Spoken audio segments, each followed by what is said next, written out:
Class 10ویں میں آپ سب کو خوش آمدید کہتی ہوں۔ امید ہے آپ سب لوگ خیریت سے ہوں گے۔ آج آپ کی کورس کی کتاب آسان اردو کے ساتھ حاضر ہوں۔ آپ لوگ اپنی کتاب کا صفحہ نمبر 10 کھولیے۔ اس میں آج آپ کو میں سبق جاؤ آج تم سب آزاد ہو کی ریڈنگ کر کے سناؤں گی اور کچھ اس کے بارے میں وضاحت کروں گی۔ جاؤ آج تم سب آزاد ہو کے مصنف حکیم محمد سعید صاحب ہیں۔ حکیم محمد سعید صاحب کی پاکستان کے لیے بہت زیادہ خدمات ہیں۔ آپ نے طب کے یعنی کہ حکمت کے شعبے میں بھی بہت کام کیا۔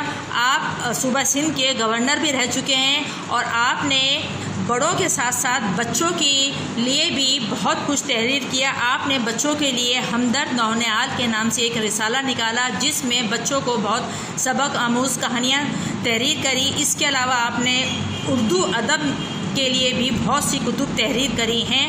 ان میں سے آج ایک سبق جاؤ آج تم سب آزاد ہو آپ کی کورس کی کتاب میں شامل ہے۔ آئیں سبق کی ریڈنگ کرتے ہیں۔ رمضان 8 ہجری میں مکہ فتح ہوا۔ رسول اللہ صلی اللہ علیہ وسلم اس شہر میں جہاں کافروں نے آپ صلی اللہ علیہ وسلم کی دعوت کو ٹھکرا دیا تھا، آپ صلی اللہ علیہ وسلم آپ کے صحابہ کو طرح طرح سے ستا کر ہجرت کر جانے پر مجبور کر دیا تھا۔ اس شان سے داخل ہوئے کہ 10,000 جانصاروں کا لشکر آپ صلی اللہ علیہ وسلم کے ساتھ تھا۔ جیسے کہ بچوں آپ جانتے ہیں حضرت محمد صلی اللہ علیہ وسلم پہلے مکہ میں رہتے تھے، مگر اہل مکہ نے کافروں نے آپ صلی اللہ علیہ وسلم کو اس قدر تنگ کیا کہ آپ نے اللہ کے حکم سے اپنے ساتھیوں کے ساتھ مکہ چھوڑ کے مدینہ ہجرت کر لی تھی۔ اس کے بعد سن 8 ہجری میں آپ دوبارہ مکہ میں داخل ہوئے۔ یہ اس وقت کا واقعہ بیان کیا جا رہا ہے، اس وقت کی بتائی جا رہی ہیں۔ آپ صلی اللہ علیہ وسلم نے اعلان کر دیا تھا کہ جو شخص کعبے میں پناہ لے گا اسے کچھ نہیں کہا جائے گا، جو اپنے گھر کے دروازے بند کر کے بیٹھ جائے گا وہ بھی محفوظ رہے گا، اور جو ابو سفیان کے گھر میں پناہ لے گا وہ بھی محفوظ ہوگا۔ یہ ابو سفیان وہی تھے جو اسلام کے سخت دشمن تھے، جنہوں نے مدینے پر بار بار حملہ کیا، عربوں کو مسلمانوں کے خلاف بھڑکایا اور خود رسول اللہ صلی اللہ علیہ وسلم کو قتل کرنے کی سازش کی، مگر اب وہ کچھ دیر پہلے ایمان لے آئے تھے اور اللہ کے رسول صلی اللہ علیہ وسلم نے ان کی ساری پچھلی باتیں بھلا دی تھی اور ان کو یہ عزت دی تھی کہ ان کے گھر کو کافروں کے لیے پناہ گاہ بنا دیا تھا۔ حضور صلی اللہ علیہ وسلم مکے میں داخل ہو کر سیدھے بیت اللہ شریف پہنچے۔ بیت اللہ شریف خانہ کعبہ جسے ہم کہتے ہیں، اب وہاں پہنچے، وہاں جو بت رکھے تھے ان کو گرایا، پھر خانہ کعبہ میں داخل ہوئے، وہاں دیواروں پر جو تصویریں تھیں انہیں مٹوایا، جو بت رکھے تھے ان کو نکلوایا۔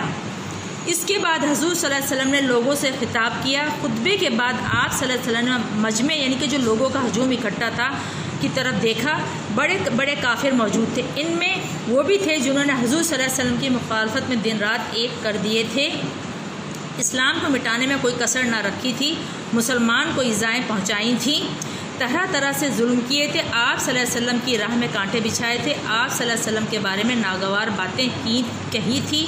ان میں سے وہ بھی تھے جنہوں نے آپ صلی اللہ علیہ وسلم کے صحابہ رضی اللہ تعالیٰ عنہ کو شہید کیا تھا۔ وہ خود آپ صلی اللہ علیہ وسلم کے چچا حضرت امیر حمزہ رضی اللہ تعالیٰ عنہ کے خون سے ہاتھ رنگے تھے۔ آپ صلی اللہ علیہ وسلم نے ان سب کی طرف دیکھا اور پھر پوچھا، اے قریش کے لوگوں، آج تم مجھ سے کس قسم کے برتاؤ کی توقع رکھتے ہو؟ لوگوں نے ایک زبان ہو کر کہا، ہمیں آپ صلی اللہ علیہ وسلم سے بھلے برتاؤ کی توقع ہے، آپ صلی اللہ علیہ وسلم ہمارے شریف بھائی ہیں، شریف بھائی کے بیٹے ہیں، حضور صلی اللہ علیہ وسلم تو دونوں جہاں کے لیے رحمت تھے۔ آپ صلی اللہ علیہ وسلم نے فرمایا، جاؤ آج تم سب آزاد ہو۔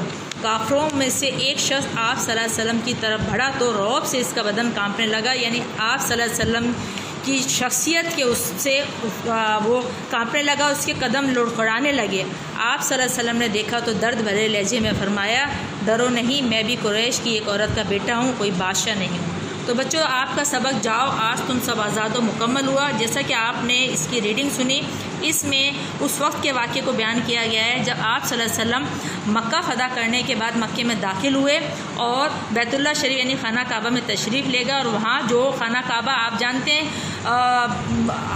وہاں جو ہے کافروں نے بت سجا دیے تھے، وہاں بتوں کی عبادت کرتے تھے، دیواروں پہ بتوں کی تصویریں بنا دی تھی کیونکہ وہ لوگ بت پرست تھے۔ تو آپ صلی اللہ علیہ وسلم نے سب سے پہلا کام یہ کیا کہ وہاں جو بت رکھے تھے ان سب کو گرا دیا اور جو دیواروں پہ بتوں کی تصویریں بنی تھی ان سب کو مٹوا دیا، اور یہ اعلان کیا، خطاب کیا اور یہ اعلان کیا کہ آج اہل مکہ جو ہیں جس میں کافر بھی شامل ہے، سب آزاد ہیں، ان کو کچھ نہیں کہا جائے گا۔ اس سے پہلے انہوں نے اسلام کے خلاف، آپ صلی اللہ علیہ وسلم کے خلاف، آپ صلی اللہ علیہ وسلم کے صحابہ کرام کے ساتھ جو بھی سلوک کیا، جو بھی ان کو اذیتیں دیں، وہ سب معاف کر دی گئی۔ آپ صلی اللہ علیہ وسلم نے کہا جو کعبہ میں پناہ لے گا وہ بھی محفوظ ہے، اسے بھی کچھ نہیں کہا جائے گا۔ جو اپنے گھر کے دروازے بند کر کے بیٹھ جائے گا اسے بھی کچھ نہیں کہا جائے گا۔ اور ابو سفیان وہ شخص تھا جو کہ ایک وقت تھا آپ صلی اللہ علیہ وسلم کا سخت جانی دشمن تھا، نعوذ باللہ۔ اس نے آپ صلی اللہ علیہ وسلم کو شہید کرنے کی کوشش کری تھی اور طرح طرح کی آپ صلی اللہ علیہ وسلم کو اذیتیں دی تھی، آپ صلی اللہ علیہ وسلم کے ساتھیوں کو